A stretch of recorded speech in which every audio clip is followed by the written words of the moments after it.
গল্পটির নাম হলো মাই ডিমন। গল্পটির শুরুতে আমরা জানতে পারি যে আদিম যুগে ডিমন্সরা মানুষের সাথেই থাকতো আর ওদের প্রোটেক্ট করত। সিন আসে দহির ওপর, যে আমাদের ফিমেল লিড। ও কাউর থেকে ভয় পেয়ে পালাচ্ছিল। তখনই ওর সামনে ও একটা লোক দেখতে পায়, আর ও বুঝতে পারে না কে ওর বন্ধু আর কে ওর শত্রু। ও ভাবতে থাকে এই লোকটা আমার সাহায্য করতে এসছে না আমাকে মারতে এসছে। তখনই 200 বছর আগের একটা ফ্ল্যাশব্যাক আসে। কিছু লোক একটা ছোট্ট চার্চে প্রে করছিল।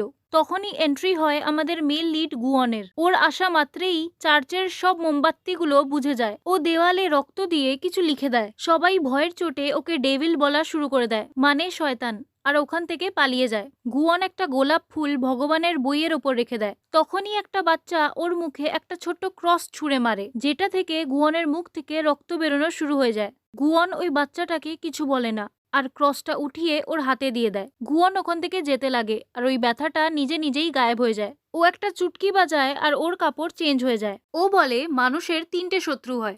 1 নম্বর ওদের নিজেরই শরীর, কারণ অলসতাই ওদের দুর্বলতা।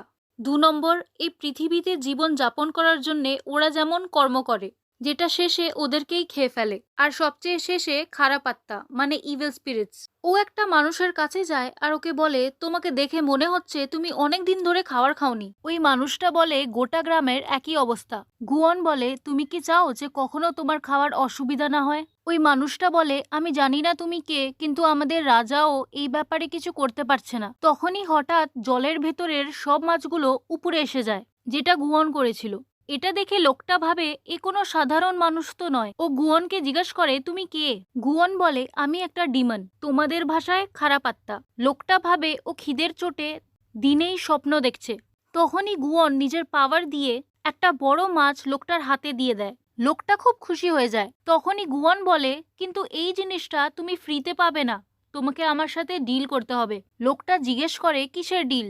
গুয়ন বলে, 10 বছরের জন্য তোমাকে কখনো খাওয়ার অসুবিধে হবে না, কিন্তু তারপর তোমাকে মরতে হবে, আর তোমার আত্মা ওখানে যাবে যেখান থেকে আমি এসেছি, মানে হেল। ওই লোকটা খিদার চোটে হ্যাঁ বলে দেয়। গুয়ন ওর থেকে কন্ট্রাক্ট সাইন করিয়ে নেয়। সাইন সাধারণ পেন দিয়ে হয় না, লোকটারই রক্ত দিয়ে হয়।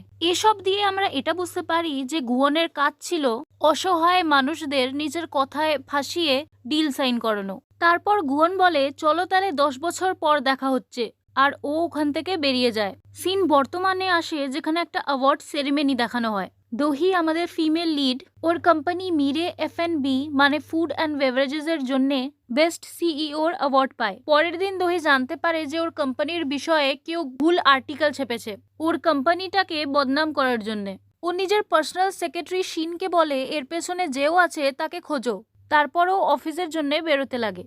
তখনই ওকে ওর কোম্পানির চেয়ারউম্যান জু এর কল আসে। চেয়ারউম্যান জু দহিকে অ্যাডপ্ট করেছিল, কারণ যখন ও 11 বছরের ছিল ওর মা বাবা মারা যায়। জু দহিকে জিজ্ঞেস করে, তাহলে তুই যাচ্ছিস তো ব্লাইন্ড ডেটে? দহি বাইরের থেকে ভিতরে এসে যায় আর বলে, হ্যাঁ আমি পৌঁছে গেছি, তোমার চেক আপ কেমন চলছে? জু, যে হসপিটালে ছিল, দহিকে বলে চেক আপ এখনই শুরু হবে। দহি জুকে বলে, আমাকে না কিছু বলার ছিল, অ্যাকচুয়ালি কাজে কিছু প্রবলেম এসে গেছে। এটা শুনেই জু বলে, হ্যাঁ তো, তাই তোকে ডেট ক্যান্সেল করার আছে? দহি ওকে বুঝাতে শুরু করে যে এটা অনেক আর্জেন্ট ম্যাটার, একবার এটা সলভ হয়ে যাক, তারপর ডেটে চলে যাব। জু বলে, ঠিক আছে, তাহলে আমিও চেক আপ পরেই করাবো। দহি বলে, আরে আরে ঠিক আছে, আমি যাচ্ছি ব্লাইন্ড ডেটে। জু বলে, আরে না না, তোকে ব্লাইন্ড ডেটে যাওয়ার কোনো দরকার নেই, আমি জানি তোকে এইগুলো একদম ভালো লাগে না, যেমনি আমাকে চেক আপ ভালো লাগে না। দহি বলে, আমি কবে বললাম এরকম? আমাকে তো খুব পছন্দ ব্লাইন্ড ডেট, কত ভালো লাগে একটা অচেনা লোকের সাথে বসে গল্প করা আর টেস্টি টেস্টি খাবার খাওয়া। তাহলে আমি যাচ্ছি নিজের ব্লাইন্ড ডেটে, আর তুমি তোমার চেক আপ করাও। এটা শুনেই জু ফোন রেখে দেয়। দহি শিনকে জিজ্ঞাসা করে, কতক্ষণের জন্য আমাকে ওখানে বসে থাকা উচিত? শিন বলে, আধা ঘন্টা তো বসাই উচিত। সিন শিফট হয় গুয়নের ওপর। ওখানে অনেকগুলো ঘড়ি দেখা যায়। একটা ঘড়িতে সময় কমপ্লিট হয়ে যায়, যার মানে ওর একটা কন্ট্রাক্ট পুরো হয়ে গেছিল। ও তার আত্মা নেওয়ার জন্য বেরিয়ে পড়ে। নেক্সট সিনে একটা মাফিয়া গ্যাংয়ের বসকে দেখানো হয়। তখনই ওখানে এন্ট্রি হয় গুয়নের। বসটা ওকে দেখে ভয় পেয়ে যায়। গুয়ন ওকে বলে, এবার এটা বলবে না যে তুমি কন্ট্রাক্টের ব্যাপারে ভুলে গেছো। ও গুয়নকে একটা আওয়ার গ্লাস ছুঁড়ে মারে, কিন্তু গুয়নকে তো কিছু হয় না। ও বলে, দেখো আমাকে ছেড়ে দাও, এক কাজ করো, তুমি আমার কন্ট্রাক্ট এক্সটেন্ড করে দাও, না হলে নতুন কন্ট্রাক্ট বানিয়ে দাও। গুয়ন বলে, না, এটা তো হতে পারবে না, আমাদের কন্ট্রাক্টের হিসাবে তুমি পাওয়ার আর টাকা চেয়েছিলে, যেটা তুমি পেয়েছো। এখন আমার পাল্লা, তোমাকে আমার সাথে যেতে হবে। ওই লোকটা বলে, দেখো তুমি আমাকে ছেড়ে দাও, আমার বদলে আমি তোমাকে 100টা প্রাণ দেব। কিন্তু গুয়ন মানে না। তারপর লোকটা হাঁপাতে শুরু করে। গুয়ন বলে, তোমার মৃত্যু হার্ট অ্যাটাকে হবে। লোকটা গুয়নকে জিজ্ঞেস করে, নরকে কি হয়? গুয়ন বলে, নরকের আগুন মানুষের শরীরকে গলিয়ে দেয়, কিন্তু এসব আগের কথা। এখন তুমি যেখানে যাবে ওটা এটার থেকেও বেশি ভয়ানক। ওই লোকটা বলে, এইসব কথা তুমি আমাকে আগে তো বলনি। গুয়ন বলে, তুমি জিজ্ঞাসই করনি। তারপরও মারা যায়, আর ওই ঘড়িটা গায়েব হয়ে যায়। ওর গ্যাং মেম্বার্সগুলো ওকে দেখে। ওদের মধ্যে একটা গুন্ডা গুয়নকে যেতে দেখে নেয়। অন্যদিকে দহি নিজের ব্লাইন্ড ডেটের জন্য পৌঁছয়। তখনই ওখানকার স্টাফ ওকে বলে, একটা কাস্টমার পুরো রেস্টুরেন্টই বুক করে রেখেছে। দহি ভাবে চেয়ারউম্যান জু ওই ছেলেটাকে ওর বার্থডের ব্যাপারে বলে দিয়েছে। দহি ওই স্টাফটাকে বলে, যে এই রেস্টুরেন্টটা বুক করে রেখেছে আমি ওরই গেস্ট। এটা শুনে স্টাফটা ওকে ওর টেবিল দেখিয়ে দেয়। দহি ওই ছেলেটার কাছে যায় আর বলে, আমি জানতাম না আজকের যুগেও লোকেরা নিউজ পেপার পড়ে। এটা কি লোক দেখানোর জন্য? ওই ছেলেটা আর কেউ না, গুয়ন হয়। দহি ওকে বলে, দেখো তোমাকে আগেই বলে দিই, আমার কাজ আমাকে অনেক প্রিয়। প্র্যাকটিক্যালি আমি নিজের কাজকেই বিয়ে করে রেখেছি, আর আমাকে ছেলেদের মধ্যে কোনো ইন্টারেস্ট নেই। তখনই গুয়ন নিউজ পেপারটা নিচে রাখে আর ওকে বলে, তুমি নিজের কাজকে বিয়ে করো অথবা বালিশকে, তাতে আমার কি? এসব কথা তুমি আমাকে কেন বলছো? কিন্তু যদি তুমি নিজের পার্সোনাল ডিটেল দিতে এতটাই ইচ্ছুক, তাহলে নিজের ব্যাংক অ্যাকাউন্টের পাসওয়ার্ডটা দাও। দহি হাসতে লাগে আর বলে, আমরা এক স্কুলে পড়তাম কি? গুয়ন বলে, না। দহি বলে, তাহলে তুমি কখনো আমার বয়ফ্রেন্ড ছিলে কি? গুয়ন বলে, এটার তো কোনো চান্সই নেই। দহি বলে, তাহলে না তো তুমি আমার স্কুলমেট, না তো আমার এক্স, তাহলে প্রথমবার দেখা করে এত অ্যাটিটিউড কিসের দেখাচ্ছ? গুয়ন বলে, কেন কি আমার নজরে মানুষের কোনো ভ্যালিউ নেই? এটা শুনে দহি ভাবে, এই হ্যান্ডসাম ছেলেটার মাথাটা খারাপ কি? ও ওখান থেকে উঠে বেরোতে লাগে। কিন্তু তখনই ওকে চেয়ারউম্যান জু এর মেসেজ আসে। জু বলে, যেটা তুই আমাকে বলেছিলি আমি ওটা করছি, তুইও ওটা করছিস তো যেটা আমি তোকে বলেছিলাম? দহি ভাবতে থাকে, কোথায় এসে পড়লাম। তারপরও 30 মিনিটের অ্যালার্ম লাগিয়ে আবার ওখানে বসে যায়। গুয়ন ওকে বলে, আমি এই পুরো রেস্টুরেন্ট এর জন্য বুক করেছিলাম যাতে শান্তি করে খাবার খেতে পারি। দহি বলে, হ্যাঁ ভালো তো, শুধু একটু অকওয়ার্ড লাগছে।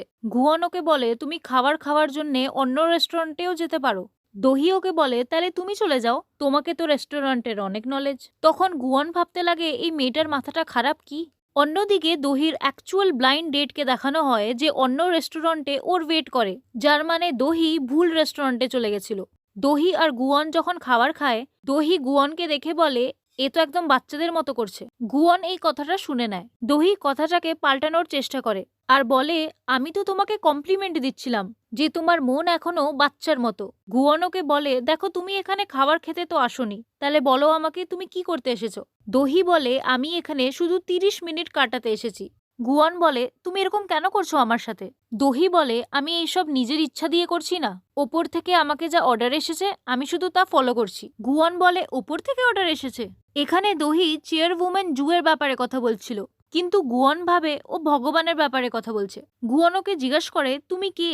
দহি নিজের কার্ড বের করে ওকে দেয় আর ওর থেকে ওর কার্ড চায়, কিন্তু গুয়ন মানা করে দেয়। ও বলে, তোমার মতো আমি নিজের পার্সোনাল ইনফরমেশন সবাইকে দিয়ে বেড়াই না। দহি ওকে বলে, দেখো আমি বুঝে গেছি যে তোমাকেও আমার মতো জেদ করে এখানে পাঠানো হয়েছে, কিন্তু এই সিচুয়েশন থেকে বেরোতে হলে আমাদেরকে একসাথে কাজ করতে হবে। গুয়ন ওকে নিজের কার্ড দিয়ে দেয়। গুয়ন সুনওয়াল ফাউন্ডেশনের ডাইরেক্টর ছিল। দহি বলে, এই নামটা শোনা শোনা লাগছে। গুয়ন বলে, আমার ফাউন্ডেশন ট্রেডিশনাল আর্টিস্টদের, মানে ট্রেডিশনাল সিঙ্গার্স আর ট্রেডিশনাল ডান্সার্সদের সাপোর্ট করে। এটা তো কত ফেমাস, তুমি জানো না কি করে এটার ব্যাপারে? ও বলে, চলো এইসব ছাড়ো আর বলো আমাদের করার কি আছে। দহি বলে, করার কি আছে মানে? তুমি জানো না নাকি যে আমরা এখানে একটা ব্লাইন্ড ডেটে এসেছি? গুয়ন বলে, ডেট? এখানে চলছে কি? দহি বলে, আমরা ডেটে এসেছি যাতে একে অপরকে জানতে পারি আর বিয়ে করতে পারি। গুয়ন বলে, তাহলে কি তুমি এটা বলতে চাও যে ভগবান তোমার আর আমার বিয়ে করাতে চায়? এটা শুনে দহি হাসতে লাগে। ও বলে, চেয়ারউম্যান জুকে তুমি ভগবান বলছো? এটা একটু বেশি হয়ে গেছে। তারপর গুয়ন বলে, এতক্ষণ ধরে তুমি চেয়ারউম্যান জুয়ের ব্যাপারে কথা বলছিলে? ও নিজের ওপর হাসতে লাগে আর বলে, এর আগে কোনো মানুষ ওকে এতটা নার্ভাস ফিল করায়নি। তখনই দহির অ্যালার্ম বেজে ওঠে আর ও বলে, আমার টাইম তো হয়ে গেছে, এবার আমি চললাম। ওখানে ওই মাফিয়ার গুন্ডাগুলো এসে যায়। ওদের মধ্যে একটা গুন্ডা ওয়েটারকে ধাক্কা মারে, যার হাতে গুয়নের কেক হয়। কেকটা দহির ওপরে পড়তেই যাচ্ছিল যে গুয়ন কেক আর দহি দুইজনকেই বাঁচিয়ে নেয়। এটা দেখে দহি ইমপ্রেস হয়ে যায় আর এটারই সাথে পার্ট 1 এন্ড হয়ে যায়।